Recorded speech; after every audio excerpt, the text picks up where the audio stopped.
Just around 40 years ago, when someone said tool watch, most people would picture a mechanical field watch or dive watch. And there were some problems, to say the least. For starters, you can't put your mechanical watch too close to magnets, so don't put it on top of your phone, your laptop, or your speakers if you want to keep accurate time. And if you leave your mechanical watch on the counter for over 4 days, it'll probably be dead. And lastly, forget about any serious drops or shocks. So in 1984, Kikuo Ibe created the first ever Gshock, the DW5600, and it's a watch that solves all of these problems because it's 10-meter shock resistant, 10-bar water resistant, and it has a 10-year battery life. And because it's a quartz watch, it is significantly less susceptible to being magnetized. And this is its iconic predecessor, the DW5600 UE. I have heard numerous watch YouTubers call this a god-tier watch, one of the best watches ever made. And with all good things in life, you have to beg the question, what's the catch? But before we start talking about the Gshock itself, we have to talk about its origin story. After Kikuo Ibe bumped into a pedestrian, causing his watch to dislodge from his wrist and crash to the floor, he wanted to create a shock-proof watch. What makes a Gshock so special is that the module floats inside the rubber case, protecting it from shocks. Surprisingly, the Gshock wasn't an instant success. In fact, it was almost a hard sell because a lot of Japanese consumers were already accustomed to very formal dress watches, and this very much deviated from that norm. However, it really took off in America, where blue-collar workers very much appreciated the almost indestructible design.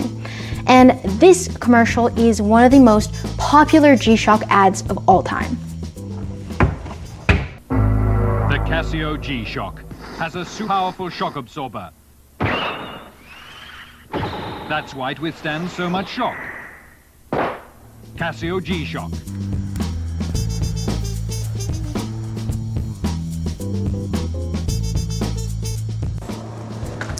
Now there are hundreds, if not thousands, of Gshocks, so I guarantee you that you'll find one that suits your needs. And honestly, unlike some other watches, Gshocks are unanimously loved. So even the snobbiest of the snobs will respect a good Gshock. And honestly, before owning a Gshock, I didn't understand the concept that everyone needs a Gshock in their watch collection, but now I wholeheartedly agree.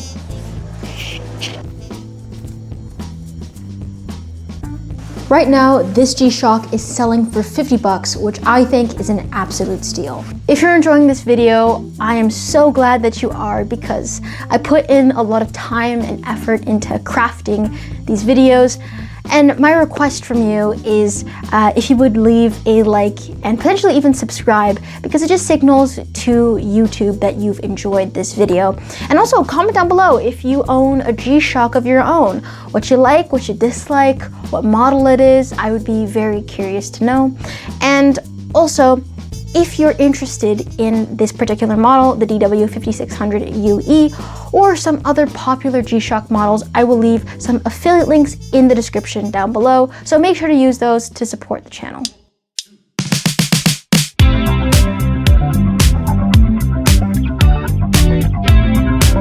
This is powered by the 3525 movement, and it sports a stopwatch, alarm, and countdown timer. The specs on this watch are actually quite crazy, especially when compared to their mechanical counterparts. It's rated at -15 to +15 seconds per month, which is far more accurate than any mechanical counterpart. This is also one of the cheapest perpetual calendars you can get. Those three standards that I mentioned at the start of the video, including the 10-meter shock resistance, the 10-bar water resistance, and the 10-year battery life, are all minimal thresholds that all the Gshocks must maintain.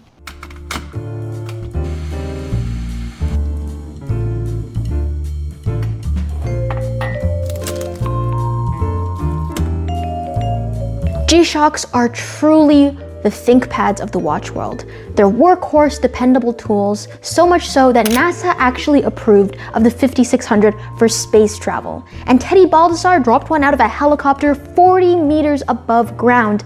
And guess what? The module survived. So I can confidently say that if your Gshock's broken, I would be more concerned about you than your watch.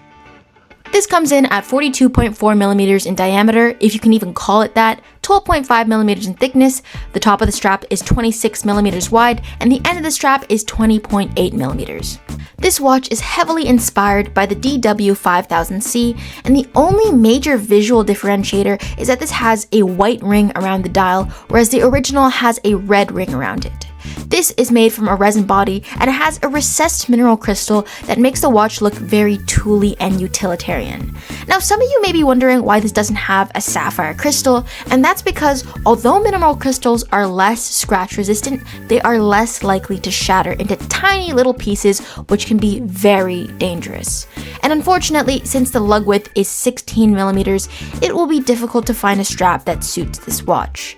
The buttons on this watch are very recessed to ensure that you aren't pressing anything by accident, but it can sometimes make the adjust button unnecessarily difficult to use for the average person. Moving on to the dial, it displays the time in the bottom left corner, with the day being displayed on the top. One cool feature that I absolutely adore is that it still displays the time in the date section when you're on the stopwatch, alarm, or countdown timer mode.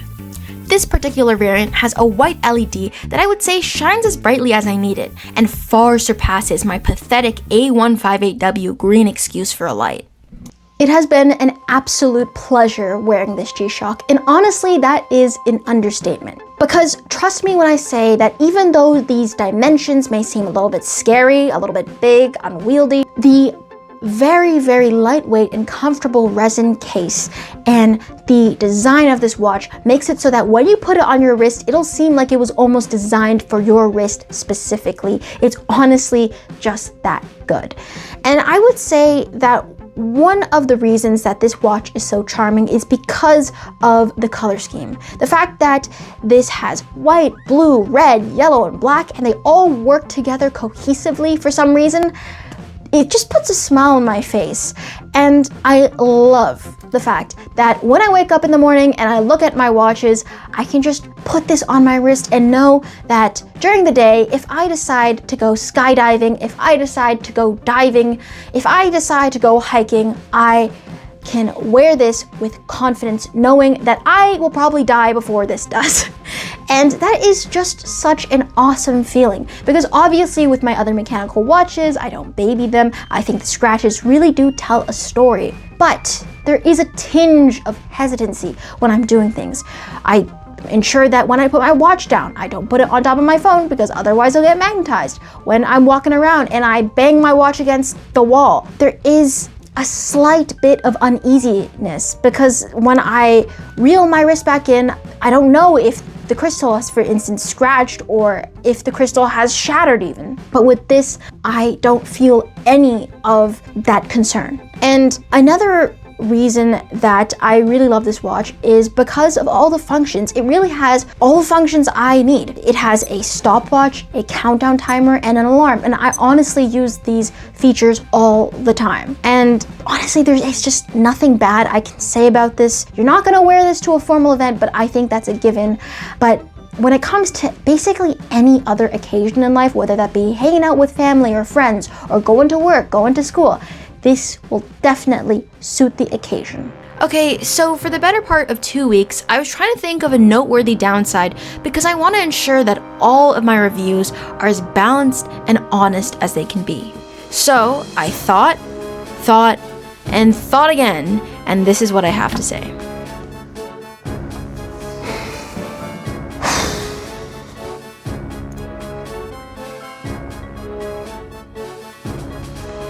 I seriously can't think of anything.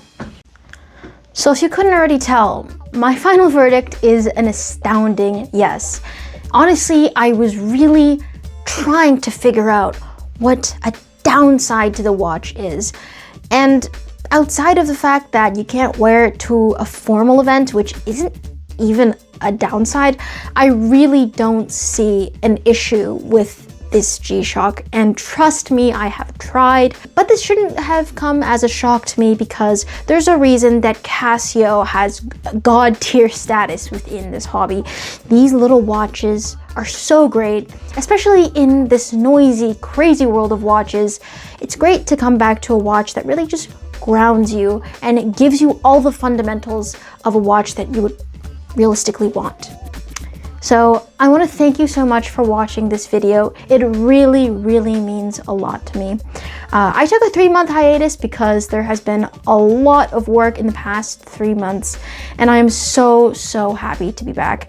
I would love some feedback on this newish style of video. I tried to incorporate some other aspects of the video that I don't usually incorporate, like B-roll of me making tea, but just tell me in the comments down below if you like that addition. I want to give out a huge shout out to all of the channel members. The newest one is Ren138, and we have Vancia77Kuo, 2 Steve JC, and Dean Woods. Thank you so much for all of your support.